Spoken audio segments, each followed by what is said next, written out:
মুসলমানের কেবলা হলো কি? বাইতুল্লাহ। মুসলমানের কেবলা কি? কোনো মানুষ, কোনো পীর মুসলমানের কেবলা না। এটা ঠিক যে আমরা যে আলেমকে পছন্দ করি, কোরআন এবং হাদিস আলোকে উনি চলেন, উনি বলেন, উনি কোরআন হাদিসের বাইরে চলেন, এটা যদি আমরা মনে করি, সাধারণত সচরাচর আমরা তাকে ফলো করি, অনুসরণ করি, তো তাকে দেখে দেখে চলি, সেই হিসেবে তাকে সামনে রাখি। এই অর্থে তাদেরকে আপনি বলতে পারেন যে তাদেরকে আমরা ফলো করছি। কিন্তু তাই বলে কেবলা একটা শরীয়ী পরিভাষা, যেটা বাইতুল্লাহ বা কাবার জন্য আছে, সেটা আপনি একজন মানুষের জন্য রাখলেন। আজকাল অনেকে তো আল্লাহ মাফ করুক, অনেক তথাকথিত পীর বা বাবাকে কেবলা যাকে বলে তাকে সেজদাও করে। যেরকম বাইতুল্লাহকে কেবলা বানায় সেজদা করে, এরকম মানুষকেও কেবলা বানায় সেজদা করে। আছে না নাই? তো এইসব কারণে মানুষ কেবলা নয়, কেবলা হলো বাইতুল্লাহ। আর মানুষের যদি ভালো কোনো কথা থাকে, গুণ থাকে, সেটা অনুসরণ করা হবে। সে অনুসরণটা ওই ব্যক্তির কারণে না, উনি কোরআন হাদিসের আলোকে বলেন সেই জন্য। ঠিক না ঠিক? আলেম ওলামাকে শ্রদ্ধা করবেন, কথা শুনবেন, কেন? কারণ তারা কোরআন এবং হাদিসের আলোকে কথা বলেন। কিন্তু যদি উনি কোরআন হাদিসের বাইরে কথা বলেন, তাহলে আর তাকে অনুসরণ করা যাবে? তাহলে সে কেমনে কেবলা হলো? কেবলা তো মূলত আল্লাহ রব্বুল আলামিনের যে বাইতুল্লাহ, সেটা আপনি অনুসরণ তো করলেন মূলত আল্লাহকে এবং তার রাসূল সাল্লাল্লাহু আলাইহি সাল্লামকে। একজন আলেমকে মহব্বত করলেন, তাকে ফলো করলেন, সেটা কার খাতিরে? আল্লাহর খাতিরে এবং রাসূল সাল্লাল্লাহু আলাইহি সাল্লামের খাতিরে। ওই আলেমে যদি উল্টাপাল্টা করে, উল্টাপাল্টা বলে, তাকে কথা কি আপনি শুনবেন? তাহলে সে কিভাবে কেবলা হলো? কথা কি বুঝাতে পারছি? আল্লাহ আমাদেরকে বুঝার তৌফিক দান করুন। অতএব কোনো মানুষকে কেবলা বলবো না আমরা। কেবলা আমাদের কি? বাইতুল্লাহ। একটি শোনা কথা, যখন স্বামী মারা যায় স্ত্রী নাকি তার রুমে যেতে পারে না। এ কথার কোনো ভিত্তি নাই, এটা কুসংস্কার। স্বামী মারা যাওয়ার পর স্ত্রী স্বামীর রুমে যেতে পারবেন, কোনো অসুবিধা নাই। ইদ্যত পালন করবেন ওই বাড়ির এরিয়াতে 4 মাস 10 দিন। তিনি একান্ত প্রয়োজন ছাড়া অন্য বাড়িতে বা দূরে যাবেন না, কিন্তু তিনি তার স্বামীর কক্ষে যেতে পারবেন না, এমন কোনো কথা নাই। ইদ্যত পালনকালের সময় তুমি সাজগোজ করবেন না, এটা ঠিক আছে। তাই বলে সাদা কাপড় পরেই থাকতে হবে এমন কোনো কথা নাই। সচরাচর সাধারণ কাপড় চোপড় পরতে পারবেন। এরপরে প্রশ্ন, একটি মসজিদের ইমাম সাহেবকে কি হুজুর বলা যাবে কিনা? কোনো অসুবিধা না ভাই হুজুর বলতে। অনেকে এ ব্যাপারে আপত্তি তোলেন, বলেন যে হুজুর মানে উপস্থিত। হ্যাঁ, এটা ঠিক। হুজুর হাজের, হাজের মানে কি? উপস্থিত। কোনো ব্যক্তি হয়তো এখানে নাই, উনি বাজারে আছেন, তারপরও বললেন যে হুজুর বাজারে আছে। তো হুজুর মানে যদি উপস্থিত হয়, ওই ভদ্রলোক তো এখানে নাই, উনি তো আছেন বাজারে, তাহলে তার হুজুর বললেন যে? এই যুক্তি দিয়ে অনেকে বলে হুজুর বলা ঠিক না। দেখেন, হুজুর শব্দের অর্থ বা হুজুর শব্দের মূল ধাতুর অর্থ যে উপস্থিত, এটা আপনারা কয়জন মানুষ জানতেন? আপনারা সবাই হুজুর বলে কি বুঝান? মানে একজন আলেম মানুষ, একজন কোরআন হাদিসের ইলমধারী মানুষ, একজন ইসলাম প্র্যাকটিস করেন এবং কোরআন হাদিসে চলার চেষ্টা করেন, এমন একজন মানুষ। ঠিক না ঠিক? আর ইন্নামাল আমালু বিন্নিয়াত, কোন শব্দ দিয়ে মানুষ কি বুঝায় সেটাই উদ্দেশ্য। আল ইবরাতু বিল মাআনি, শব্দের অর্থ কি আপনি নিচ্ছেন সেটাই হলো মূল। বিধায় হুজুর বলতে আমরা সাধারণত জনাব, সম্মানিত, এরকম কোন অর্থে আমরা হুজুর শব্দ বলে থাকি। আলেমন আমাদের জন্য বলে থাকি, কোনো অসুবিধা নেই। এটার ওই অর্থ নিয়ে কেউ বলে না। সারা বাংলাদেশে একজন মানুষও পাওয়া যাবে না যে মানুষটা এই নিয়তে বলে যে আমার মসজিদের ইমাম সাহেব, উনি যদিও আরেক জেলায় চলে গেছেন, ওনার গ্রামের বাড়ি চলে গেছেন ছুটিতে, তারপরও উনি এখানে উপস্থিত আছেন, এরকম কেউ মনে করে? তাহলে অনুপস্থিত ব্যক্তিকে হুজুর বললে শিরক হয়ে যাবে, ঈমান নষ্ট হয়ে যাবে, এটা কোনো সঠিক কথা নয়। আর এরাবিয়ানরা সাধারণত আলেম ওলামাদেরকে বা সম্মানিত মানুষদেরকে শায়েখ বলেন। কি বলেন? শায়েখ বলেন। শায়েখ শব্দের অনেক অর্থের মধ্যে একটা হলো বৃদ্ধ, বুড়া, অথচ এটা জোয়ান জোয়ান মানুষরা কি বলে? শায়েখ বলে। তো ওই অর্থে তো বলে না, ওই অর্থে তো অর্থ হলো সম্মানিত, এটা বোঝানো। ঠিক একইভাবে হুজুর মানে কি উপস্থিত না অনুপস্থিত, যিনি বলেন তিনিও ওই অর্থের দিক খেয়াল করে বলেন না, তার উদ্দেশ্য হলো সম্মান দিয়ে কথা বলা। বিধায় এলাকার আলেম আমাদেরকে হুজুর বলাতে অসুবিধা নাই ইনশাআল্লাহ। এরপরে প্রশ্ন হলো, আমার একটা চাকরি হওয়ার সম্ভাবনা আছে, কিন্তু ঘুষ ছাড়া সম্ভব নয়, তবে চাকরিটা খুব প্রয়োজন, এখন ঘুষ দিয়ে কি নেওয়া জায়েজ হবে? দেখেন, ঘুষ নেওয়া সর্বাবস্থায় হারাম। ঘুষ নেওয়া সর্বাবস্থায়, ঘুষ খাওয়াটা সর্বাবস্থায় হারাম। কিন্তু ঘুষ দেওয়াটা ওই ব্যক্তির জন্য জায়েজ যে ব্যক্তি ঘুষ না দিলে তার ন্যায্য অধিকার থেকে বঞ্চিত হবে। আপনি যেখানে যান চাকরির জন্য চেষ্টা করবেন, ঘুষ ছাড়া চাকরি হবে না। আপনি বাধ্য হয়ে ঘুষ দিছেন, কারণ এছাড়া হচ্ছে না, আপনি উপযুক্ত তাও আপনাকে নেওয়া হচ্ছে না, তাহলে আপনি বাধ্য হয়ে দিছেন। তো বাধ্য হয়ে যদি দেন, নিরুপায় হয়ে যদি দেন, তাহলে সেটা কি আছে? জায়েজ। কিন্তু আমাদের সমাজে আজকাল বেশিরভাগ মানুষ আমরা বাধ্য হয়ে ঘুষ দেই বা না দেই, অনেক সময় সাইদাও ঘুষ দেই। সরকারি অফিসার বেচারারা এখন আজকাল আর চাওয়া লাগে না, চাওয়ার আগেই আমরা কি দিয়ে দেই? বলি ভাই খুশি মনে দিছি, খুশি মনে। বুঝতে পারছেন?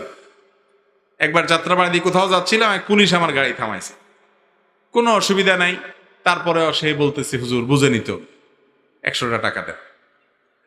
তো আমি বললাম এটা জায়েজ হবে আপনার জন্য? না হুজুর, আমি ঘুষ খাচ্ছি না, তো আপনি হাদিয়া দেন আমারে। সে আমারে মাসালা শিখাইতেছে, আমি তারে হাদিয়া দিতাম, তাহলে তার জন্য জায়েজ হবে। তো আল্লাহর অনেক বান্দা আছেন এরকম। আবার অনেক মানুষ আছে যে পুলিশ বেচারা ঘুষ চাওয়াও লাগে না, বরং উল্টা সাইদা দেয়। বিশেষ করে অবৈধ সুবিধা নেয়ার জন্য ঘুষ। ড্রাইভিং লাইসেন্স পাইতে এতদিন লাগবে, পাসপোর্ট পাইতে এতদিন লাগবে, আপনার দরকার আরো তাড়াতাড়ি, এই জন্য ঘুষ দেন। এই যে ওয়াজ মাহফিল, অনেক ওয়াজ মাহফিলের আয়োজক কমিটি আছে যে থানায় ঘুষ দিয়ে পারমিশন আনে, আছে না নাই? তাহলে এতে কি সওয়াব হবে না গুনাহ হবে? গুনাহ হবে। আপনি যদি আল্লাহরে বলেন আল্লাহ তোমার কাজের জন্য তো 2 নম্বরই করছিলাম, মায়ের আরো ডবল পড়বে। আল্লাহ বলবে আকাম করছোস তো করছোস আবার আমার নাম দিয়া, ঠিক না? ঠিক।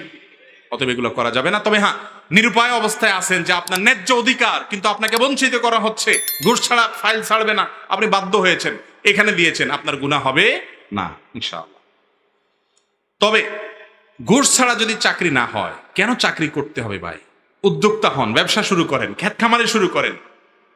হারাম নিরুপায় হলে, হারাম দেয়া জায়েজ হলেও, ঘুষ দেওয়া জায়েজ হলেও আপনি যদি সেটাকে অ্যাভয়েড করতে পারেন আল্লাহর ভয়ে, যে না দরকারই নাই, আমি নিজে চেষ্টা করব, প্রাইভেট করব, অন্য কোনো চাকরি করব, উপার্জন একটু কম হোক, সুবিধা একটু কম হোক, তাহলে আপনি আল্লাহর কাছে এর জন্য কি পাবেন? সওয়াব পাবেন ইনশাআল্লাহ। এরপর প্রশ্ন হলো, কিছুদিন আগে আমার একটা কন্যা সন্তান জন্ম নিয়েছে, তার নাম হলো জিকরা। জিকরা অর্থ কি জানলে খুশি হব। জিকরা মানে হলো স্মরণ। অতএব মেয়ের নাম জিকরা হতে পারে, কোনো অসুবিধা নেই, মানে তাকে দেখলে আমার স্মরণ হয় বা তার কথা আমি পেছনে স্মরণ করি, অতএব এটা রাখা যেতে পারে। আমি একটি মেয়েকে ভালোবাসি, সেও আমাকে ভালোবাসে। আমি তার সাথে অবৈধ সম্পর্ক না করে আমি তাকে বলেছি যে বিয়ের উপযুক্ত বয়স হওয়ার আগ পর্যন্ত আমার জন্য অপেক্ষা করবে, আমিও তার জন্য অপেক্ষা করব। ইসলাম শরীয়তের বিধান অনুযায়ী এই অপেক্ষা জায়েজ হবে কিনা? ভাই, সবচেয়ে বড় কথা হলো এরকম কিছু নেক্সুরতের ধোঁকা আছে, বুঝছেন? নেক্সুরতের ধোঁকা বুঝেন? মানে ইবলিস বলে যে না আমরা তেমন কিছু করব না, শুধু কি হবে, কথাবার্তা বলা বলি হয়ে যাবে মুখে মুখে, আমরা একজন অন্যজন অপেক্ষা করব। এটা নেক্সুরত ধোঁকা এই জন্য বলেছি, বেশিরভাগ এই রকম সম্পর্কগুলো তলে তলে নানা রকমের, নানা জেনার বিভিন্ন আইটেম আছে। মনে মনে জেনা, বিভিন্নভাবে জেনা হয়, কল্পনার জেনা, এই জেনাগুলোতে মানুষ লিপ্ত হয়। আপনি যখন বিবাহের উপযুক্ত হবেন তখন মেয়ে খুঁজবেন, পাত্রী খুঁজবেন। আপনাকে 10 বছর আগে, 5 বছর আগে পাত্রী খুঁজে রাখতে কে বলছে? প্রত্যেকটা কাজের একটা কি আছে? সময় আছে। গাছে যদি কাঁঠাল থাকে, আপনারে গোপে তেল দিতে কে বলছে? কাঁঠাল এখনো পাকেই নেই, আপনি তেল দিয়ে বয়ে রয়েছেন, আরো 3 মাস পরে কাঁঠাল পাকবে। এটা কোনো বুদ্ধিমান মানুষের কাজ হতে পারে? ভাইরা আমার, হাসির কথা নয়। শয়তান আমাদের যুবক ভাইদেরকে বিভ্রান্ত করছে। মনে রাখবেন, বিয়ের একটা বয়স আছে, ওই বয়স আসা পর্যন্ত অপেক্ষা করবেন। আগে ভাগে এই সমস্ত সেটিং ফিটিং করা থেকে বেঁচে থাকবেন। ইবলিস আপনাদের কি বলে আমি জানি তো। ইবলিস আপনাদেরকে বলে দেখ এইরকম মেয়ে আর পাবি না, আর এরে যদি মিস করস তোর জীবন পুরাই মিসা হয়ে যাবে। এরকম অনেক কথা যুবকদের ইবলিস বলে না? বিশ্বাস করেন, ইবলিসের চেয়ে বড় মিথ্যুক আল্লাহর জমিনে আর নাই। এই মিথ্যুক আপনার সাথে মিথ্যা কথা বলে, এটা মিথ্যা কথা। এই মেয়ে চলে গেলে এর চেয়ে বহুত ভালো মেয়ে দুনিয়াতে আসবে ইনশাআল্লাহ। আপনি এখন মেয়ের পিছে না ঘুরে ভালো করে পড়ালেখা করেন, মা মুরব্বী আম্মা আব্বার কথা শুনেন, মা বাবার নির্দেশ মানেন, কোরআন হাদিস অনুযায়ী চলেন, নামাজ কালাম পড়েন, মনোযোগ দিয়ে পড়াশোনা করার পাশাপাশি নিজেকে উন্নত করার চেষ্টা করেন, ভালো মানুষ করার চেষ্টা করেন। আপনি যদি ভালো মানুষ হন, বহুত মেয়ে আপনার পিছে পিছে ঘুরবে। বিয়ে না হওয়ার আগ পর্যন্ত যুবক যেই মেয়ে চোখের সামনে পড়ে মনে হয় যে এটাই বোধ হয় আল্লাহর জমিনের সবচেয়ে বড় নেয়ামত আমার জন্য, এই জন্য অপেক্ষায় বসে থাকে যুগ যুগ বছরকে বছর। আবার অনেক কপাল পোড়া আছে ওই মেয়ের বিয়ে হয়ে গেছে, সেজন্য দুঃখের চোটে নিজে আত্মহত্যা করে, আর বিয়েই করে না, বলে আর বিয়ে করবো না। আমি বলি যে এরকম যদি কেউ থাকে তার তো 4টা বিয়ে করা উচিত। কারণ যেই মেয়ে আমার রেখে চলে যেতে পারছে, হ্যাঁ, তাহলে বোঝা গেছে যে সে তার আখেরটা গোছাইছে, সে আনা, আমি কেন বেকুব থাকবো? অতএব তারও উচিত কি করা, 4টা বিয়ে। কথার কথা আর কি, আবার 4 বিয়ে করে মাইদুর খেয়ে আমারও দোষ দিয়ে না, কথার কথা বললাম আর কি। যাই হোক ভাই, তো আগে থেকে এই যে বিয়ের জন্য পাত্র পাত্রী ঠিক করে রাখা, এটা ভালো জিনিস। যদি কেউ এরকম করতে পারে যে না, দিনদারির কারণে আমি একে চয়েস করেছি কিন্তু এই মুহূর্তে বিয়ে করতে পারছি না, একটা সীমিত সময়ের জন্য অপেক্ষা করব, এবং সে অপেক্ষাটা এমন অপেক্ষা হবে কোনো যোগাযোগ নেই, তাহলে সেক্ষেত্রে সেটা ভিন্ন বিষয়। কিন্তু দেখে শুনে কথা বলে তার চেহারা এটা মুখস্থ করে ফেলছেন, এখন বিয়ে আপনি 2 বছর 5 বছর পরে করবেন, তাহলে তো প্রতিদিন আপনার সামনে এক্স-রে রিপোর্ট ভাসবে, ঠিক না বেঠিক? মনে মনে জেনা হবে কি হবে না? এই জন্য এটা সঠিক কোনো পথ না, পদ্ধতি না। এই জন্য বলেছিলাম শুরুতে যেটা নেক্সট সুরতে ধোকা। কথা বুঝাতে পারছি? আরে ভাই, বিয়ে করার মতো ক্ষমতা আছে, ময়মুরব্বীকে হাতে পায়ে ধরে কান্নাকাটি করে রাজি করে ফেলান, পয়সা করে কামাই টামাই করে বিয়ে শাদী করে ফেলান, শেষ ঝামেলা। আর না হলে অপেক্ষা করেন, কিন্তু আগে ভাগে সময় হওয়ার আগে ঠিক করবেন না। এখনো ইয়াং মানুষ পড়েন 8-এ 9-এ 7-এ 10-এ, আর এখন থেকে আপনি বিয়ের জন্য পাত্র ঠিক করে থুয়ে দিচ্ছেন। এগুলো সব শয়তানের ধোঁকা। মনে রাখবেন, এগুলো কেন হয়? চোখের জেনা করার কারণে। চোখ দিয়ে মানুষ প্রথম জেনা করে, এরপরে কল্পনার জেনা করে, এরপরে সরাসরি জেনায় মানুষ লিপ্ত হয় এবং তার চরিত্র নষ্ট হয়, ধ্বংস হয়, তার দাম্পত্য জীবন ধ্বংস হয়, পুরো জীবন অন্ধকারে চলে যায়।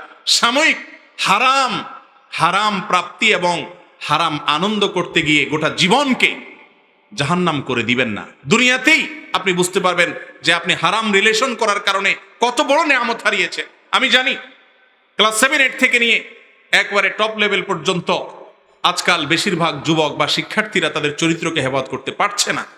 কঠিন একটা পরিবেশ। মনে রাখবেন, স্রোতের তালে গা ভাসানোর জন্য যোগ্যতা লাগে না, খড়কুটাও স্রোতের তালে গা ভাসাইতে পারে। স্রোতের বিপরীতে চলতে হলে সাহস লাগে, বাপের বেটা হওয়া লাগে। সবাই নষ্টামির পথে গা ভাসায় দিচ্ছে, আপনি চরিত্রকে হেফাজত করার জন্য সংকল্প করেন, চেষ্টা করবেন তো ইনশাআল্লাহ। অতএব শয়তানকে সমস্ত প্রশ্রয় দিবেন না। বিয়ের উপযুক্ত হলে করে ফেলবেন, আর না হলে বছরকে বছর ঝুলায় রাখবেন, আর কল্পনার জেনায় লিপ্ত হবেন, সেই সুযোগ দিবেন না। আর যদি এগুলা থেকে মুক্ত থেকে আপনি অপেক্ষা করতে পারেন তাহলে কোনো অসুবিধা নাই, কিন্তু সেটা কঠিন। এরপরে প্রশ্ন হলো, বিবাহিত জীবনের মহারণার বিধান সম্পর্কে আমার কোনো ইসলামী জ্ঞান ছিল না, বিধায় অতিরিক্ত মহারণার শর্তে বিবাহ বন্ধনে আবদ্ধ হয়েছে, কিন্তু বর্তমানে তা আদায়ের সক্ষমতা না থাকায় আমি ব্যর্থ, সুতরাং আমার করণীয় কি? আরে বেচারার জন্য তো মায়া হয়, এটা তো ফান্দে পড়ে কান্দার মতো অবস্থা হয়ে গেছে। বিয়ের সময় মহারণা 50 লাখ 30 লাখ 40 লাখ ধরায় দিছে, বেতন 10,000, এখন বেচারা কোত্থেকে দিবে? ভাই, এখন এই মুহূর্তে একটা মাত্র পথ আপনার খোলা আছে। সেই খোলা পথটা হলো বইয়ের হাতে পায়ে ধরে মাপটাপ চেয়ে যত তার কাছ থেকে আস্তে আস্তে মাপটাপ নিতে পারেন, যদি সভ্যভদ্র ছেলের মতো ভালো মানুষের মতো খায় খেদমত করে প্রয়োজনে চুক্তিতে আসতে পারেন যে তোমার হাঁড়ি পাতিল এগুলা ধুয়ে দিই, মাসিক একটা বেতন ধরো, এখান থেকে কাটায়া কাটায়া তুমি আমারে অন্তত মুক্ত করো, আর বাকিটা মাফ করে দাও। এভাবে বিভিন্নভাবে বইয়ের কাছ থেকে মাপ পাওয়া ছাড়া আর কোনো পথ আপাতত খোলা নাই। এটা কিন্তু হাসির কথা বলি নেই। মোহর যদি নির্দিষ্ট হয়ে যায়, সব ঠিক, বিয়ে শাদী হয়ে গেছে, এখন আপনি টের পাইছেন যে হায় হায় মুরব্বীরা তো আমার মুখে একটা রুমাল দিয়া বসায়া দিছে লাগায়া 10 লাখ 20 লাখ। তো এখন যদি আপনি টের পান পরে আইসা 1-2টা বাচ্চা কাচ্চাও হয়ে গেছে, বিয়ে শাদী হয়েছে 2-4 মাস হয়ে গেছে, এরকম কোন পরিস্থিতিতে আইসা এখন মনে হচ্ছে হায় হায়, আমি তো মনে করছিলাম এটা কথার কথা মুরব্বীরা লেখে, গাল ফুটানি দিব যে আমার বিয়ে 10 লাখ মহারণা 20 লাখ মহারণা, এখন থেকে হুজুর বলে না এটা দিতে হবে বউরে, দেয়ার সামর্থ্য তো নাই, তাহলে এবার কি চাইতে হবে? সুসের মতো তীরের মতো চলবে। খবরদার, যারা অতিরিক্ত মোহর ধরা হয়ে গেছে, ওই যে মহিলা মাপ না করলে তো মাপ হবে না, সে তো পাওনাদার, অতএব পাওনাদারের কাছ থেকে এতগুলো টাকা মাফ করবে সে, একটু খেয়াখাদমত করবেন, হাঁড়ি পাতিল ধোবেন, মাজবেন, পোলাপানের প্যাম্পাস পাল্টাবেন, কাঁথা বালিশ ধোবেন, এই সমস্ত কাজ কাম করে মহিলার খেদমত করবেন। খোলাসা কথা হলো আপনার স্ত্রীর কাছ থেকে আপনাকে মাপ নিতে হবে। কথা কি বুঝাতে পারছি? তা না হলে কিন্তু জটিল এবং কঠিন। আল্লাহ তাআলা আমাদেরকে এই বিষয়গুলো বোঝার তৌফিক দান করুন। বেশিরভাগ মানুষই আমরা বিয়ে করি, মহিলাদের মহর পরিশোধ করি না। আর দ্বিতীয় কথা হলো, ভাই আপনার সামর্থ্য নাই, বুঝলাম 50 লাখ ধরছে, আপনার সামর্থ্য মাসে 500 টাকা দেওয়ার যদি থাকে সেটা দেন, সেটাও দিবেন না। হুজুরের কাছে প্রশ্ন ধরায় দিবেন যাতে হুজুর এমন একটা পদ্ধতি বলে আপনি বাইং মাঝের মতো বাইরে হয়ে যান ফাঁক দিয়া। এটা হবে কেন? আপনি চেষ্টা করবেন আপনার সাধ্যে যতটুকু আছে ততটুকু অন্তত দেওয়ার, ঠিক না ভাই? ঠিক। আপনার সাধ্য অনুযায়ী আপনি চেষ্টা করছেন, 5,000 কামাই করেন, 4,000 সংসারে খরচ করেন, 1,000 বইরে দেন, মহরত দেন, শোধ করেন, তাও তো বেচারে দেখা একটু মায়া হবে যে আরে বেচারা তো দিচ্ছে, একসময় বলবে ঠিক আছে আর দেওয়া লাগবে, ঠিক না ভাই? ঠিক। পাওনাদারে 1 টাকাও দিবেন না আর ফাঁক ফকর দিয়ে বাঁচার চেষ্টা করলে তো ঠিক না। তবে হ্যাঁ, যারা এখনো এই ফান্দে পড়েন নাই তারা আল্লাহর ওয়াস্তে সোজা হয়ে যান। বিয়ের মহারণা এমন ভাবে ধরবেন যেটা পরিশোধ করতে পারেন। বিয়েতে মহারণা বেশি থাকা যদি খুব সম্মানের হইতো, খুব গর্বের হতো, তাহলে মুহাম্মদ সাল্লাল্লাহু আলাইহি সাল্লামের মেয়েদের মহর হতো অনেক বেশি। সেটা তো রাখেন নাই তিনি, তাহলে বোঝা গেল মহর অনেক বেশি হওয়ার ভিতরে কোনো কিনলাই কল্যাণ। এখন মুশকিল হলো, মহর তো ছেলেরা সাথে ধরে না, মেয়ের বাপেরা তো ছাড়ে না, অনেক মোটা অঙ্ক ধরে। এটাও ভুল কাজ। যে বিয়েতে মহরের পরিমাণ বেশি থাকে সেটার চাইতে মহরের পরিমাণ কম থাকা বিয়ের মধ্যে বরকত বেশি হয়। অতএব সে চেষ্টা করবেন। হ্যাঁ, যার সামর্থ্য আছে সে আবার অল্প দিবেন না, সে স্ত্রীকে যত পারেন তত মহারণা দিবেন। আপনার সামর্থ্য আছে, দিবেন ইনশাআল্লাহ।